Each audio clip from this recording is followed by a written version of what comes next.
Okay, magandang araw sa inyong lahat. So, welcome sa ating channel. So, kung napadaan ka at hindi pa nakasubscribe, baka naman pwedeng makahingi ng konting lambing sa inyo at click nyo naman ang subscribe button dyan sa baba.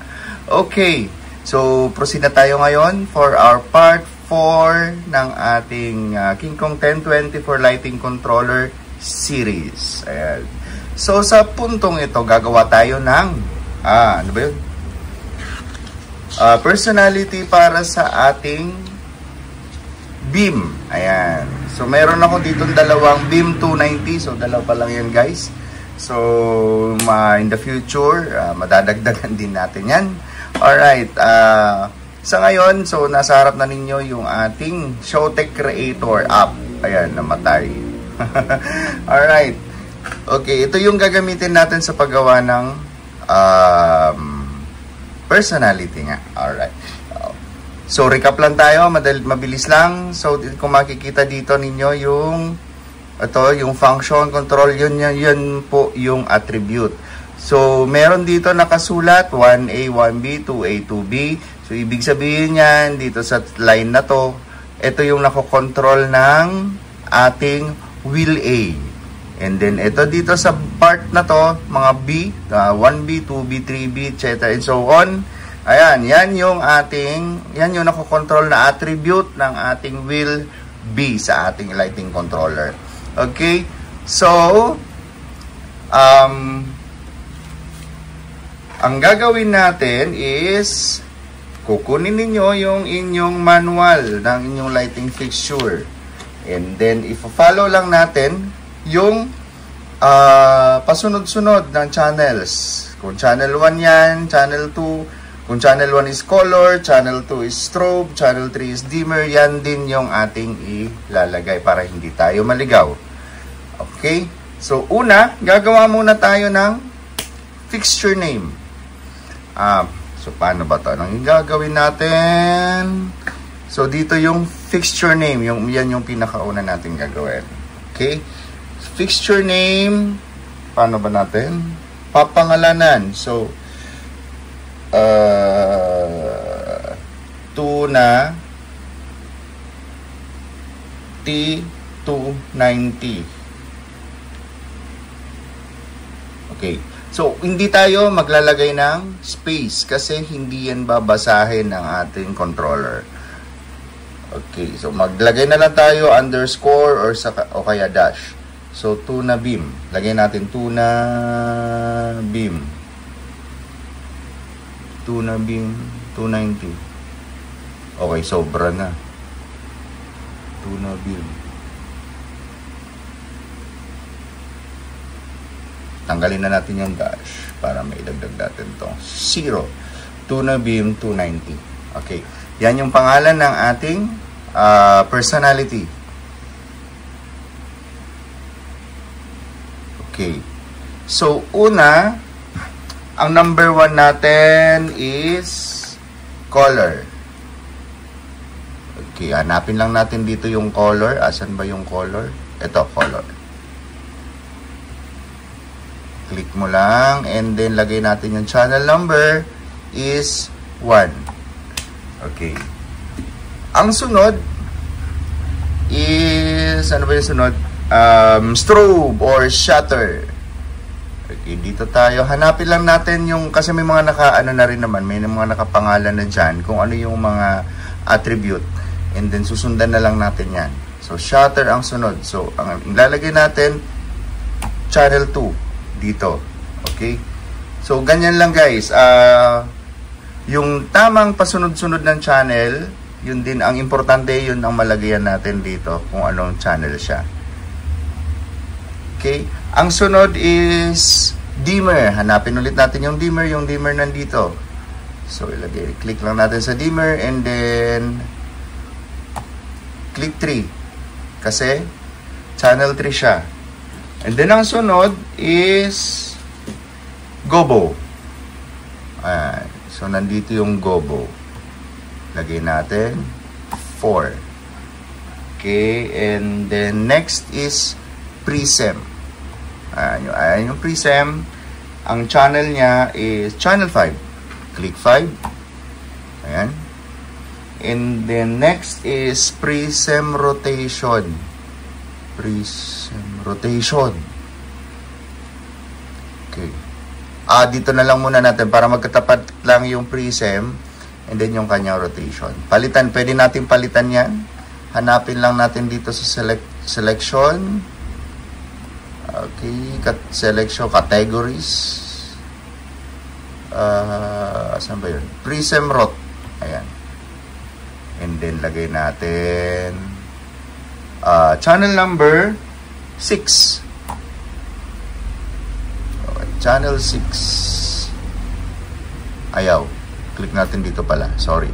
Channel 6. Okay. Ayan, wala yung ingay. Channel 6. And then next sa prism rotation, meron pa siyang isang prism. Prism. Okay. Lagi lang muna natin dyan. Prism is prism 2, 7. Okay. And then, ang sunod niya, ang prism, ay ang channel 8 is empty. Okay. Okay. Dito natin lagay. Uncategorized. 8. Channel 8. Ayan. And then, ang channel 9 niya is focus. So, nandito, meron siyang focus. Ayan. Channel 9. And then, next is pan. Pan. Okay. Ano na bang channel tayo? Channel, yung pan is channel 10. Asan yung focus? 9. So, 10 tayo. 10. And then, meron siyang pan fine. So, lalagay natin dito sa fine channel number is 11. Ayan. And then, ang susunod is tilt, which is under channel 12. Dito na tayo. 12.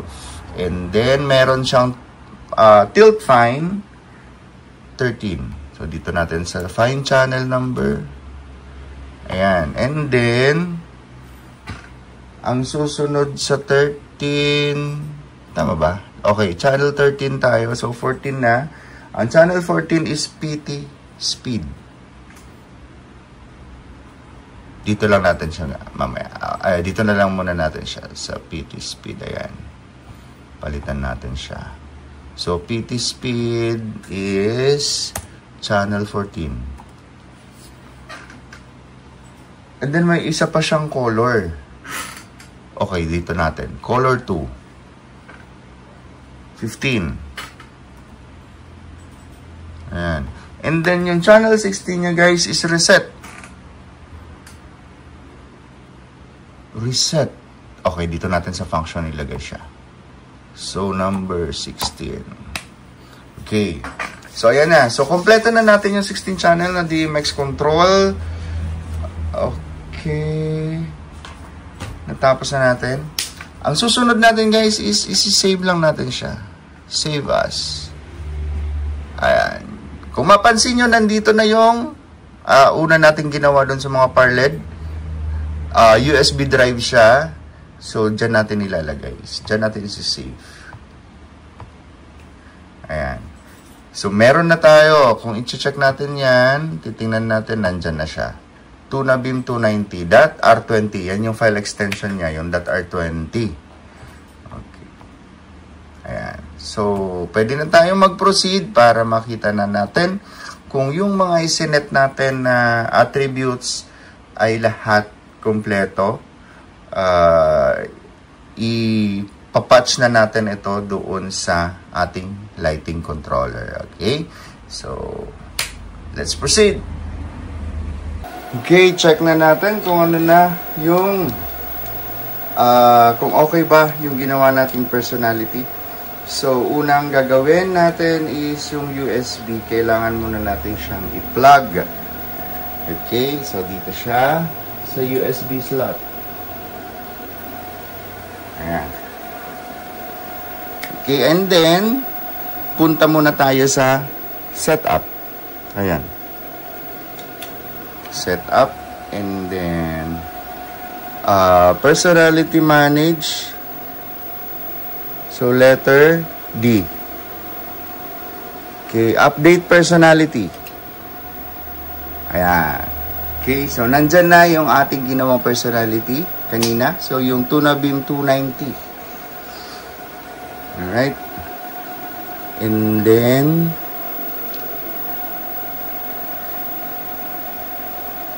wait lang. Balik muna tayo sa ating, hindi ko pala na program yung, ilagay muna natin yung address ng, check ko muna kung ano yung address ng ating beep.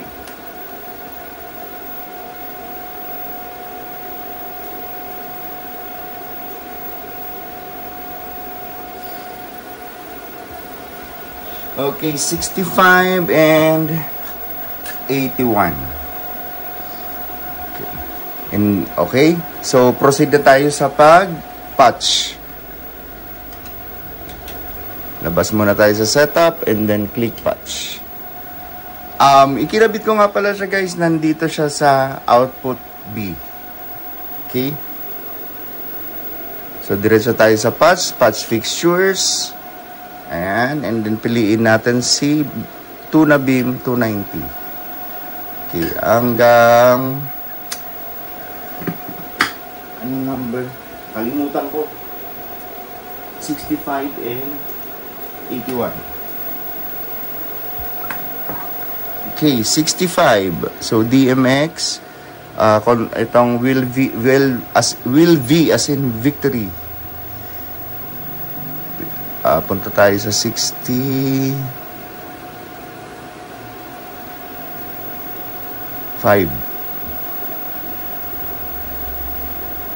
Ayan. And then, ito kasi yung page 1, may laman na siya. Meron na ba? 65. And then, piliin natin yung line B kasi nasa line B ko siya in-out. Okay, so letter C. Line B. Okay. And then, click natin yung 1. Parang nasa page 2 yung mga parleds. So, dito tayo sa 1. Patch fail. Okay, gamit na. So, dito tayo sa page 2. Okay, 1. Hit exit. Exit pala. Exit. 65, line B, and then page 1.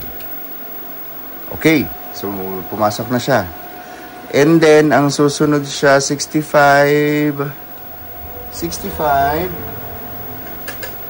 Wait, 65. Ano nga yan? So, 81 ba?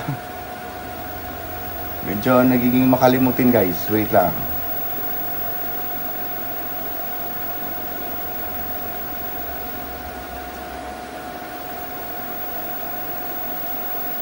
$81 nga. Okay.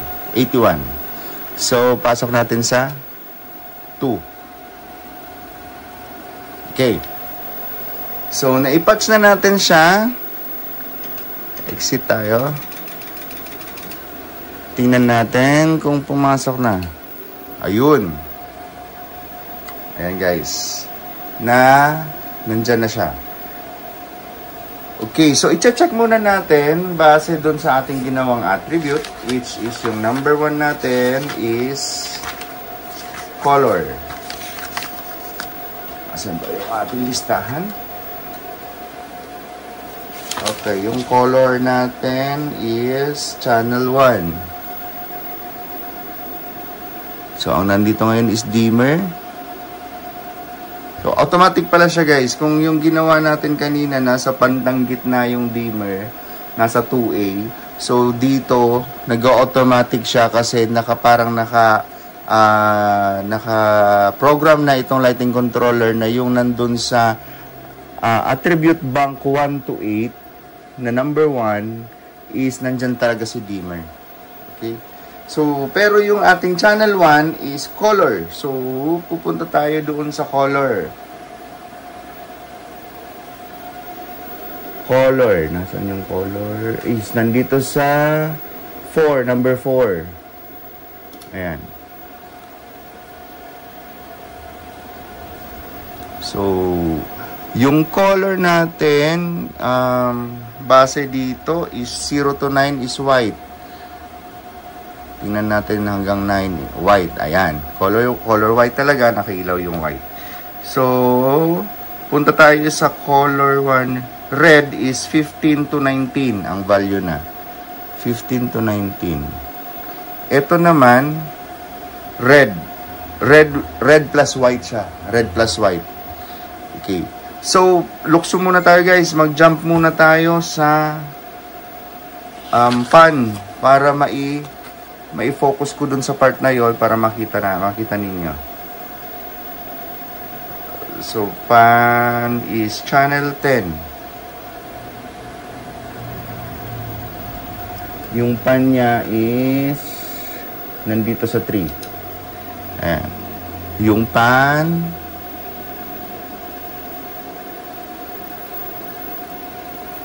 okay. Wait. Okay. Ayos naman nandiyan. Oh, huwag ka dito humarap. Okay, ayun.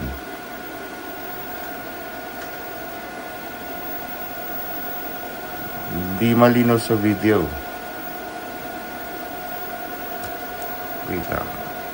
Adjust natin ng konti. Okay. So, pag pumunta kasi tayo sa dimmer, hindi siya guys, parang matatakpan lang siyang ganon. Ayan. Yan yung kanyang dim. So, hindi pala malinaw. Okay. Anyway, balik tayo sa color, which is nandito sa attribute bank. Nandito sa number 4. And then, color, tingnan natin yung, ito, is red plus green. So, sinulatan ko guys yung ano natin, yung list, yung channel table ng kung anong mga colors para hindi na mahirapan. Ayan, nandyan yung green. So, kompleto naman. Okay? So, pagdating dito sa color 2, ito yung nandito sa pinakadulong channel, which is channel 15. Okay? Ano naman yung effect nito? Ayun. Hindi kasi nakikita pag naka-dimmer siya. Hindi siya naka-full. Ayan naman, masyado masilaw. Kung ang nakikita ko dito parang color wheel siya na merong red, green, yellow, etc. Pag ginalaw ko yung color 2. Ayan. Ayan. Okay. So, lipat tayo sa strobe, which is yung shutter. Nandito siya sa number 2. Ayan. Okay, tama. Nandyan yung shutter. Ayan. Ayan ang kanyang shutter. So, habang tumataas yung value, so slow to fast. So, PAL strobe, slow to fast, and then fade strobe, slow to fast, 108 to 207. 108. Okay. So, next natin is yung ating dimmer. So, ano natin yung kanina. Okay na yun. Channel 3. Gobo. Yung channel 4 natin is Gobo. Nandito sa 6. Gobo 1. Wait, balik tayo sa shutter and then steady muna natin siya. So, open 104. Ay, mali. 104, ayan. Steady muna natin and then yung color, balik natin doon sa dito. Ayan. Ayan. And then, yung ating Gobo, balik tayo sa Gobo. Gobo 1. Ayan, yung mga iba-ibang mga Gobo niya, guys. Ayan.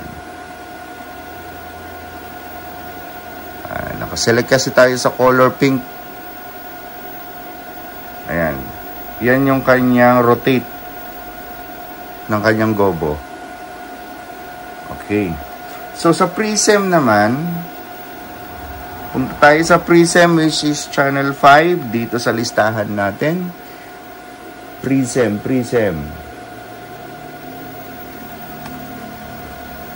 So, anong attribute siya? Ang prism is nasaan? So, hahanapin natin, guys. Go rotate 1. Ayan, yung prism.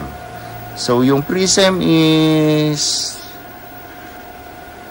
nabaliktad. Okay? Yung B ang prism and yung prism rotation yung A.